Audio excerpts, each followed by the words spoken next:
Hello and welcome to episode 1 in a series I'm calling Rating Worst Rated. My objective in this series is to play through the worst rated titles and challenge myself to actually complete these games. I will be giving my own ratings, reviews, and highlights. Let's begin. Today I'm reviewing Skull Island Rise of Kong, which has a Metacritic score of 3.4 out of 10. The categories I'll be rating and reviewing today are Environment and Platforming. Second category is Combat of the game. Third category is the story, and for the final category, it's bugs and performance. For the environment and platforming, my rating was a 3.5 out of 10. There were many segments that were very bare and bland, however there was a variety of different style maps to explore, where it wasn't completely copy and paste. I was honestly expecting less. Within these environments, there were many platforming segments, many jumps that were a reach you could just barely make. And most times, I felt as though the platforming's purpose was to keep you in a spot longer or make you take more time in the game. For the combat of the game, my rating was a 2 out of 10. The enemies don't really react to your hits correctly and are always beelining right to you.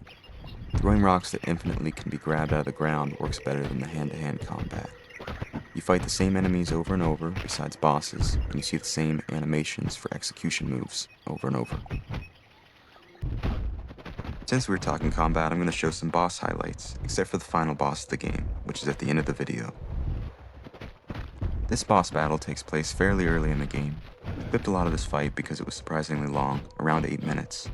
Most of these bosses are pretty straightforward. They may have a mechanic to learn to help defeat them, but for most of the game's bosses, I was able to use the environment and bugs to my advantage.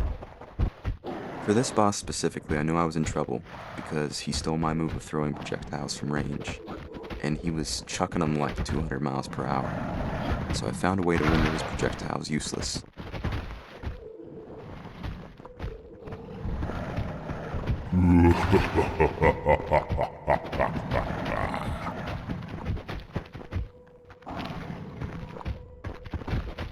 There's another boss I wanted to mention before continuing, but I have to mention the spider caves too. I don't really want to talk too much about the spider caves. I spent 2 hours of my life in those caves, and that's 6 years in Rise of Kong Skull Island time. Someday when it's right before my time, my life is flashing before my eyes, I will have to see all that again. I'm just going to show you a small portion. The spider caves featured multiple levels, terrible platforming, bugging environments, and spiders. This was an environment I wanted to quickly get out of. I was hitting Rise of Kong fatigue and was ready for the end. The spider caves were sent to diminish my hope. And that brings me to the only good thing that did happen in the spider caves. I came to the realization that I could spam my right trigger and dribble the little spiders like a basketball. But little did I know, with even 10 seconds of fun in the spider caves, consequences for my actions would be brought about for the rest of my time during this play session. I broke my melee, and my standard attack turned into a super quick, ineffective Kong slap. And that brings us back to the boss. I know a little off track. I'm gonna add the spider caves as a rating category. 1 out of 10 for the spider caves. This boss needed the spider caves backstory, because just like the spider caves, I couldn't figure out what I was supposed to do, and was running around aimlessly. Thankfully I figured it out, and got out of the spider caves.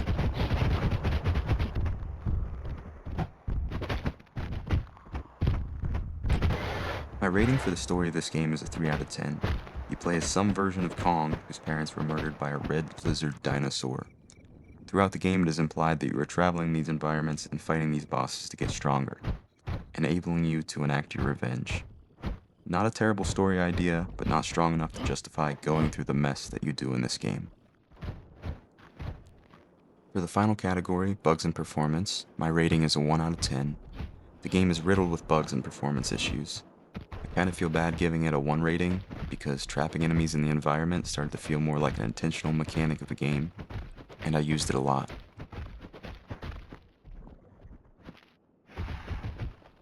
During platforming segments, there were many times I would fall through solid objects, or in instances where you needed to defeat waves of enemies, there were times the final wave of enemies wouldn't spawn, or they'd spawn on the ground, and you'd be stuck behind a force field, feeling like Obi-Wan and Darth Maul fighting during the Duel of the Fates.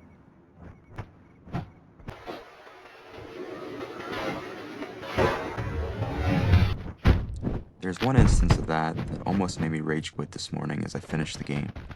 I was fighting waves of enemies, and the red force field would stay up, blocking my path. I reloaded my save and I did this fight 5 times, but the final enemy, or wave of enemies, never spawned.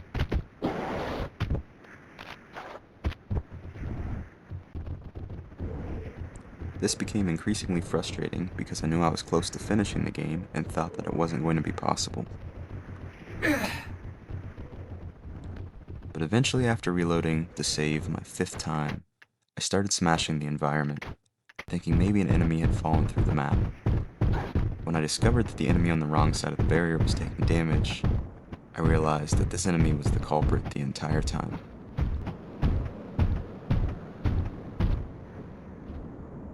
What? Now all that's left is the review score, and the final boss fight for you to watch. It was an ultra cheesy victory, a great revenge story. For the rating of the game, the environment was 3.5 out of 10. The combat was 2 out of 10. The spider caves were 1 out of 10. For the story, it was 3 out of 10, and then 1 out of 10 for bugs, for a Pooby score of 2.1 out of 10.